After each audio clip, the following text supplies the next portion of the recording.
Salut, je m'appelle Séverin. Je vous souhaite la bienvenue dans notre émission Christ à moi, l'espérance de la vie. Oui, Christ à moi, parce que Jésus-Christ vit et il vit réellement en moi. Et je vais vous partager mon témoignage. Comment est-ce que le Seigneur est venu habiter en moi? Comment est-ce que j'ai laissé le Seigneur venir s'installer dans ma vie? Comme je vous ai dit, je suis Séverin et je suis né un 27 novembre d'une année. Et quand je suis venu au monde, j'ai crié comme tout enfant, comme tout nouveau-né. Et après, c'était juste un seul cri et puis je me suis arrêté là. Donc, je suis mort en fait. Je suis mort, j'étais inconscient pendant 14 minutes.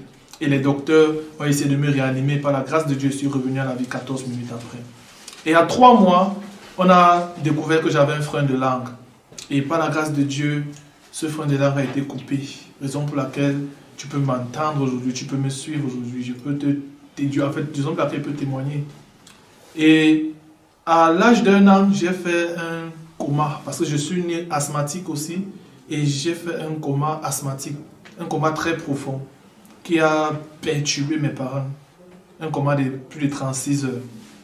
Et ma maman, en quête de solution, elle était invitée à une réunion, elle allait à une réunion chrétienne.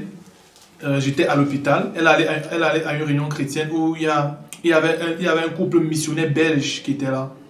Et pendant qu'elle était à cette réunion, l'Esprit de Dieu s'est saisi de ce couple missionnaire. Et ils ont commencé à prophétiser qu'il y a un petit enfant qui a des problèmes au niveau des poumons, qui a les poumons perforés et tout. Qu'il s'avance ici et qu'il vienne prier pour lui. Ou bien si sa maman est là et tout, qu'il vienne prier pour lui. Ma maman qui était à la salle d'intercession s'est manifestée. Et c'est comme ça qu'on a prié. On a prié. Et par la grâce de Dieu, je me suis réveillé. 36 heures après, passé dans le coma, je me suis réveillé. Et c'est comme ça que j'ai continué à grandir. J'ai continué à grandir jusqu'à... Je suis arrivé au secondaire. Je me rappelle à l'âge de 14-15 ans, j'étais en seconde. J'étais, oui, seconde, 3e seconde. Et là, j'ai fait la rencontre des mauvaises personnes. Et déjà, je vivais dans le péché depuis parce que j'étais quelqu'un qui était accro, qui aimait beaucoup jouer aux jeux au hasard, qu'on appelle dans le jargon camerounais le njambo. Donc, tu mises de l'argent, tu joues des cartes et tout pour gagner tout. Et j'étais très fort dans ça. J'étais très fort. Et aimant jouer ce truc, aimant jouer à ça, je me suis retrouvé toujours dans des endroits bizarres pour jouer à ça. Et un jour, j'étais quelque part où des personnes étaient en train de fumer de la drogue, étaient en train de consommer de la marijuana. Et aussi, pour ne pas laisser ces personnes prendre le dessus sur moi, je me suis aussi mis à fumer. Donc, j'ai commencé à fumer comme ça. Et c'est comme ça que je suis devenu accro. Je suis devenu dépendant de cette drogue-là. Et c'est comme ça que j'ai commencé à grandir dans ça. Et c'est comme ça que je me suis retrouvé dans ces endroits pour jouer aux jeux que je jouais, au Django et tout. Et j'étais entouré des personnes en fait qui étaient en train de fumer de la drogue, se jouer, en train de consommer de la marijuana. Et aussi, pour ne pas me laisser intimider par ces personnes, je me suis mis aussi à fumer. Parce que j'étais quelqu'un de très fort dans ces jeux et j'étais en train de les gagner en fait. Et pour ne pas me laisser intimider, je me suis mis à fumer. Et c'est comme ça que je suis devenu accro à la drogue, je suis devenu dépendant de ça. Et j'ai grandi dans ça, j'ai grandi, j'ai fait la rencontre de d'autres personnes qui fumaient aussi ça et tout. Et il n'y avait pas juste ça, il y avait le vol à la maison, il y avait les fêtes, les boîtes de nuit, la fornication. J'étais tellement accro au sexe. Le diable m'avait... Je n'étais pas juste quelqu'un qui goûtait à ces choses, mais j'étais quelqu'un qui était plongé dans ça. Et le diable m'avait vraiment enchaîné, emprisonné par ces choses. J'étais tellement accro au sexe au point où je ne pouvais pas passer une semaine sans avoir des rapports sexuels avec une fille.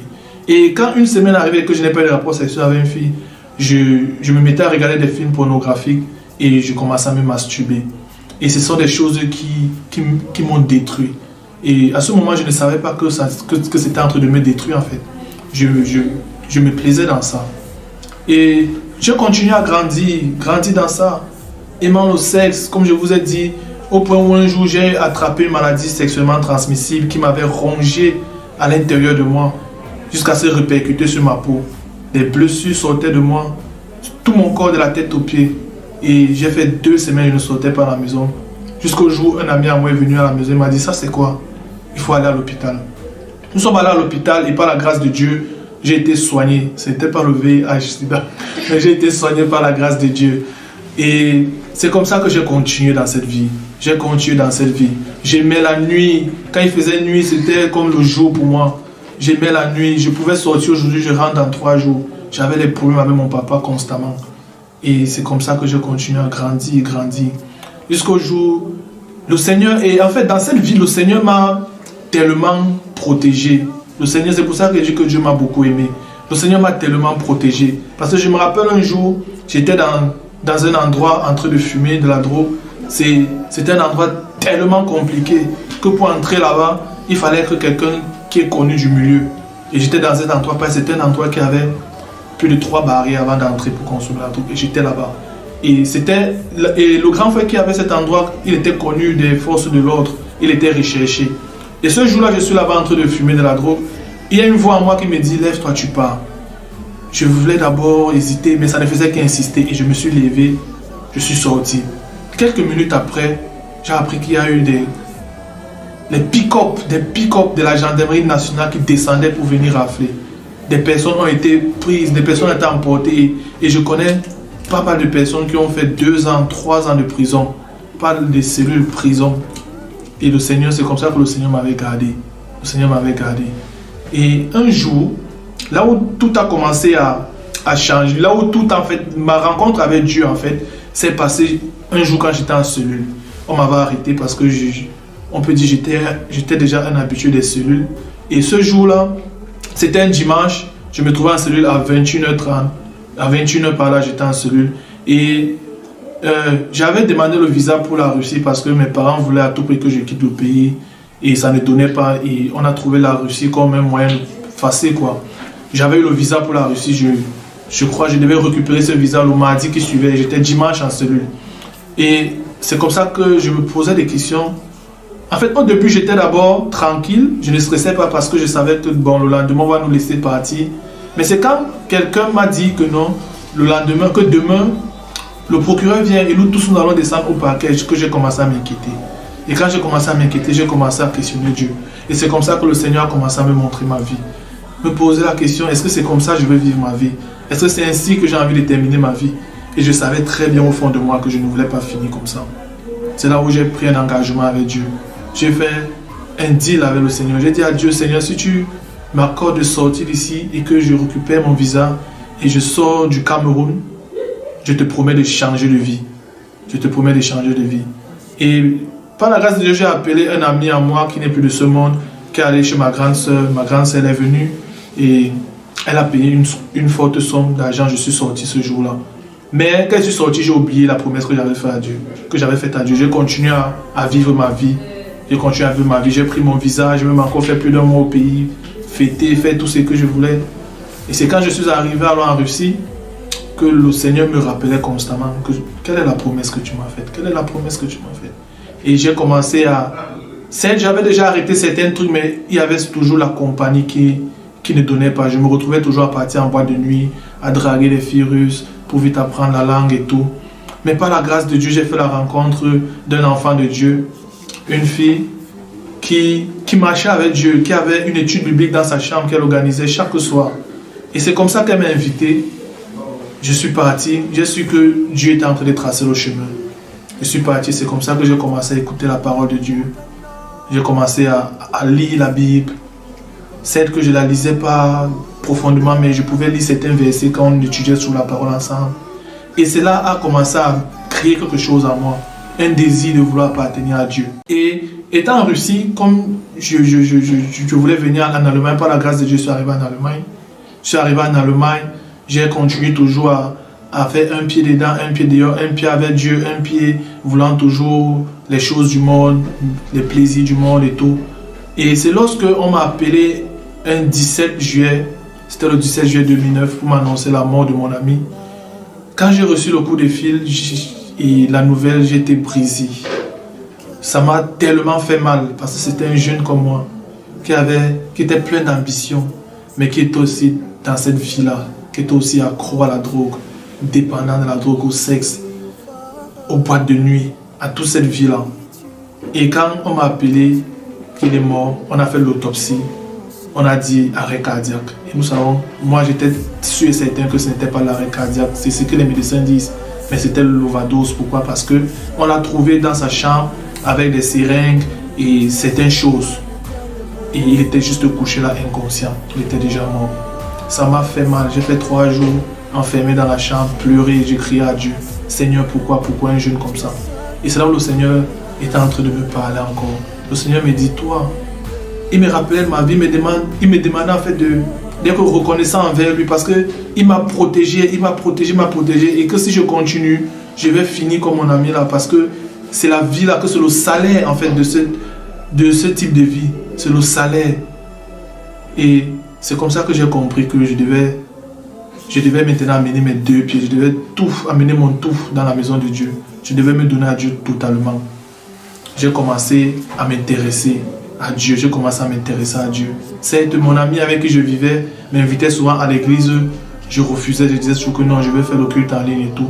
Mais un jour, par la grâce de Dieu, c'était le 31 décembre, j'étais ici à Bremen et moi quand je viens d'arriver dans une nouvelle ville, je pars toujours au fait que la communauté organise dans cette ville-là pour apprendre à connaître les gens. Je suis arrivé, et en fait je ne suis pas arrivé, j'avais l'intention de partir, mais mon ami m'a demandé qu'il faut qu'on aille en fait à l'église, qu'il y a concert ce soir-là. J'ai dit à mon ami que non, je ne vais pas la faire. Il a insisté. Et c'est comme ça que j'ai dit, ok, nous allons aller, mais à 2h, moi je ne vais pas la faire. Je suis arrivé à ce concert, quand je suis arrivé, le Seigneur m'a surpris. J'ai vu des jeunes comme moi, plus jeunes que moi-même, en train de louer le Seigneur, d'adorer le Seigneur, de pleurer devant le Seigneur. Et je me suis dit, si des jeunes comme ça, avec tout ce que la jeunesse vit là dehors, avec tous les plaisirs de ce monde, tout ce qu'il y a là dehors, on décide d'abandonner ça pour chercher Dieu, pour se donner à Dieu, pour vivre selon la parole de Dieu. Qu'est-ce que j'attends? Et c'est comme ça que le Seigneur a commencé à... C'est comme ça que le Seigneur m'a parlé et il m'a donné la capacité de commencer à le suivre véritablement. Depuis le 31 décembre 2019, je suis dans la maison de Dieu et je ne suis plus jamais retourné dans le monde. Et j'ai béni le Seigneur pour cela parce que j'ai appris à lire la Bible, j'ai appris à connaître Dieu au travers de la lecture biblique, j'ai appris à connaître Dieu en priant parce que je n'étais pas quelqu'un qui priait.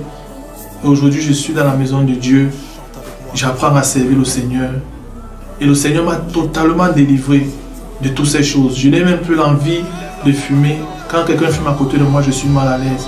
Je suis mal à l'aise parce que l'Esprit de Dieu vient à moi aujourd'hui. Je n'ai plus des pensées qui me troublent, que sexe et tout. Non, je suis tranquille et j'attends le temps de Dieu. Je bénis vraiment le Seigneur parce que le Seigneur a transformé ma vie. Il a transformé ma vie. Et il y a une chose que j'ai retenue quand Dieu était dans ce parcours avec Dieu, c'est que le Seigneur m'avait mis à part dans le ventre de ma mère en fait pour le servir.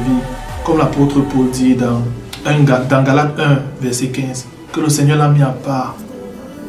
Et le Seigneur m'avait mis à part vraiment depuis le ventre de ma maman. Et c'est la même chose pour toi. Il y a des choses que le Seigneur a fait dans ta vie que peut-être tu as oublié. Mais si tu t'arrêtes un moment, tu réfléchis, tu vas voir qu'il n'y a que Dieu qui a fait cela.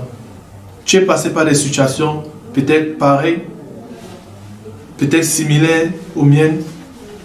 Et tu te poses toujours la question, mais est-ce que ce Dieu est réel? Est-ce que ce Dieu est réel? Je vais te dire que le Seigneur est réel. Et le Seigneur t'attend, le Seigneur t'aime. Le Seigneur veut que tu viennes à lui. Le Seigneur veut que tu viennes à lui. Tu es en train de combattre à travers certains péchés. Tu veux arrêter, mais demain tu retombes encore. Parce que tu n'as pas la capacité d'arrêter ça toi-même. Donne-toi à Jésus comme j'ai fait. Soumets-toi à Jésus comme j'ai fait. Et il va te donner la capacité d'arrêter. Il va te donner la capacité d'arrêter. Le Seigneur t'aime et il t'a aimé. Il t'a aimé même avant la fondation du monde. Parce qu'il te connaissait. Avant que tu ne fusses formé dans le ventre de ta mère, il te connaissait. Même si tes parents ne t'avaient pas désiré, ne t'avaient pas souhaité, Dieu lui t'avait souhaité, il t'avait désiré. Parce qu'il t'aime, parce qu'il veut que tu sois avec lui. Donc tu n'es pas un hasard, tu es le fruit de la volonté de Dieu. Et la volonté de Dieu est que tu sois sauvé. La volonté de Dieu est que tu acceptes Jésus-Christ dans ta vie comme Seigneur et Sauveur.